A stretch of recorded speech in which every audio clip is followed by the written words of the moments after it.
ओम नमः शिवाय। हर हर महादेव। 21 सितंबर बृहस्पतिवार, भाद्रपद शुक्ल षष्ठी है। अगर इस दिन का नक्षत्र देखा जाए तो अनुराधा है।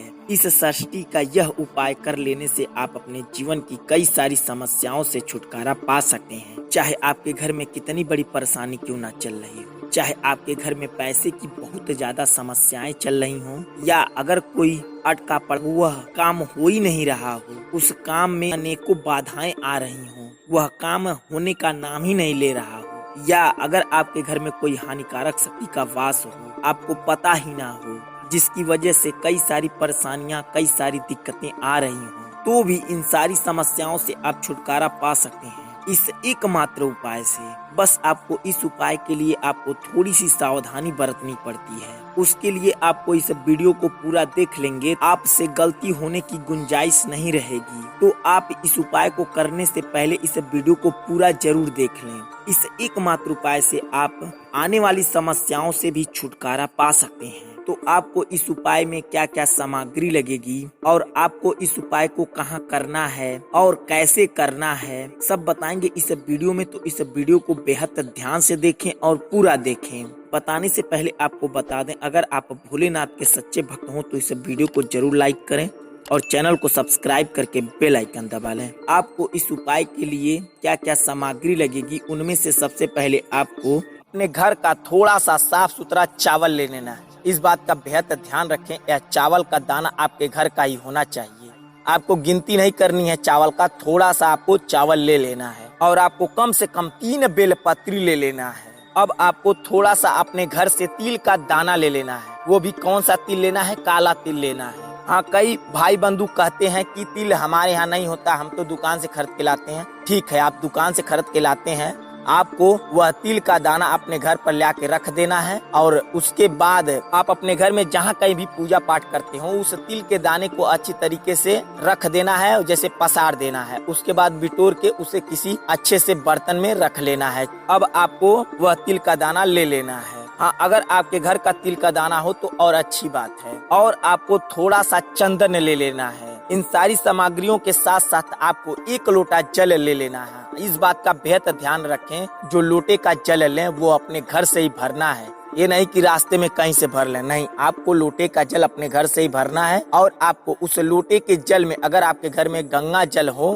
तो उस लोटे के जल में थोड़ा सा गंगा जल भी डाल लेना है। अब आपको ये जितनी सारी सामग्री बताए हैं हम आपको, वह लेकर चले जाना है आपको शिव मंदिर पर। हाँ, इस बात का बेहद ध्यान रखें कि उसी शिव मंदिर पर जाएं जिस शिव मंदिर का प्राण प्रतिष्ठा हो चुका हो। हाँ, कई सारे भाई बंधु कमेंट बॉक्स में पूछते हैं कि यह प्राण प्रतिष्ठा क्या होता है, तो हम आपको संक्षिप्त में बता देते हैं प्राण प्रतिष्ठा क्या होता है। प्राण प्रतिष्ठा, जब किसी भी मंदिर की स्थापना की जाती है तो सबसे पहले उस मंदिर में प्राण प्रतिष्ठा ही किया जाता है, उसके बाद ही पूजा पाठ किया जाता है। यानी प्राण प्रतिष्ठा होने के बाद ही उस मंदिर में पूजा पाठ किया जा सकता है। जैसे ही आप शिव मंदिर पर जाएं, सबसे पहले शिव मंदिर का मेन चौखट पर अपना सिर छुआकर भगवान शिव का नमन कर लें। उसके बाद ही चौखट पर चढ़ें। मंदिर पर जाने के पहले जैसे ही आप मंदिर में चले जाएं, सबसे पहले आपको घंटी को 3 बार बजाकर हर हर महादेव का एक बार नारा जरूर लगा लें। अब आपको शिवलिंग के सामने बिल्कुल जाके बैठ जाना है। इस बात का बेहद ध्यान रखें, जब आप शिवलिंग के सामने बैठ रहे हो तो आपका मुख उत्तर और पूरब के बीचों बीच होना चाहिए। हाँ, अगर उस मंदिर में आपको उत्तर पूरब बैठने की जगह ना हो तो आप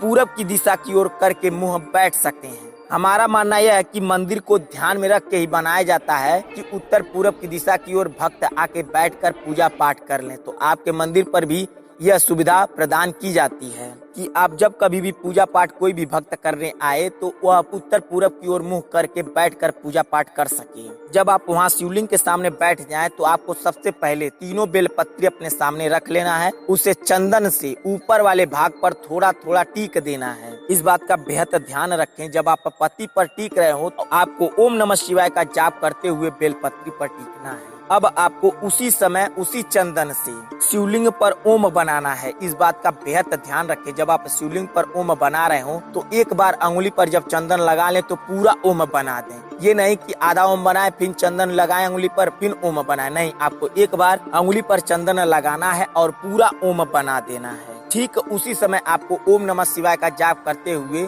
जितना चंदन, थोड़ा सा चंदन आप लेकर लोटे के जल में थोड़ा सा मिला दें। अब आपको एक बेलपत्री अपने दोनों हाथों के बीच में रखकर ओम नमः शिवाय का जाप करते हुए आपको अशोक सुंदरी की जगह रख देना है। फिर आपको दूसरी बेलपत्री उठाना है, दोनों हाथों के बीच में रखकर ओम नमः शिवाय का जाप करते हुए आपको शिवलिंग के ऊपर रख देना है। अब आपको तीसरी बेलपत्री उठाना है, ओम नमः शिवाय का जाप करते हुए आपको जलधारी के बिल्कुल नीचे उसके सिधाई पर रख देना है। अब आपको थोड़ा सा तिल लेना है और थोड़ा सा चावल लेना है। अपने दोनों हाथों के गदोरी को बीचों बीच रख कर आपको दोनों हाथ जोड़कर ओम नमः शिवाय का कम से कम 21 बार जाप करना है और थोड़ा सा तिल चावल ओम नमः शिवाय का जाप करते हुए जो शिवलिंग के ऊपर बेलपत्री रखे हैं, जहां आप टीके हैं चंदन से, वहीं पर थोड़ा सा रख देना है। फिर आपको ओम नमः शिवाय का जाप करते हुए जो अशोक सुंदरी की जगह बेलपत्री रखे हैं वहां पर रख देना है। हाँ, इस बात का बेहद ध्यान रखें, जहां आप टीके हैं चंदन से उसी के ऊपर बेलपत्री पर रखना है। फिर आपको ओम नमः शिवाय का जाप करते हुए तिल और चावल जो जलधारी के बिल्कुल सिधाई पर जो बेलपत्री रखे हैं उसके ऊपर रख देना है। अब आपको लोटे का जल लेना है, शिवलिंग पर धीरे धीरे ढालना है। इस बात का बेहद ध्यान रखें, जब आप लोटे का जल शिवलिंग पर ढाल रहे हो तो आपको श्री शिवाय नमस्तुभ्यम का जाप करना है। और कब तक जाप करना है? जब तक लोटे का जल पूरा गिर ना जाए। और इस तरीके से आपको लोटे का जल गिराना है, कम से कम आप 11 बार श्री शिवाय नमस्तुभ्यम का मंत्र जाप कर सकें। जब आप 11वां बार श्री शिवाय नमस्तुभ्यम बोल रहे हो तो आपको लोटे का जल पूरा गिरा देना है और उसी समय आपको जो जलधारी के बिल्कुल सिधाई पर जो बेलपत्ती रखे हैं उसकी सिधाई पर लोटा रख कर थोड़ा सा जल जो कुछ भी बचा हो शिवलिंग के साथ जो गिर रहा हो,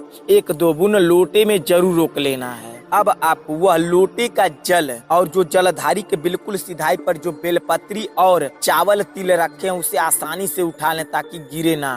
जो चावल तिल बेलपत्री पर हो वह गिरे ना, चाहे 1 हो चाहे 2 हो। उस बेलपत्री वाला चावल और तिल आपको बेलपत्री के सहित उठा लेना है। अब आपको लोटे का जल और बेलपत्री, तिल और चावल लेकर चले आना है अपने घर पर। सबसे पहले आपको लोटे के जल में थोड़ा सा और जल मिलाकर अपने पूरे घर में ओम नमः शिवाय का जाप करते हुए छिड़काव कर देना है। अब आपको जो चावल तिल लेकर आए हैं उसे किसी भी साफ सुथरे कपड़े में बांधकर अपने मेन गेट पर उसे बांध देना है। और जो बेलपत्री बचा है उसे आप अपने घर में कुछ ऐसी जगह रखें जहां पर कोई आता जाता ना हो और वहां पर किसी का गंदा हाथ पैर ना पहुंचता हो। ऐसी साफ सुथरी जगह उस बेलपत्री को रख दें। इतना करने से आपका यह उपाय पूर्ण होगा और आपकी जो इच्छा है, जो मनोकामना है वह शीघ्र ही पूर्ण होगा और अवश्य ही पूर्ण होगा। अगर आपको यह उपाय समझ में आ गया हो तो कमेंट बॉक्स में श्री शिवाय नमस्तुभ्यम जरूर लिखें। अगर नहीं समझ में आया हो तो कमेंट बॉक्स में पूछ सकते हैं, हम आपको वहाँ भी बताने और समझाने की पूरी कोशिश करेंगे। चलिए मिलते हैं आपसे अगली वीडियो में, तब तक के लिए श्री शिवाय नमस्तुभ्यम। हर हर महादेव।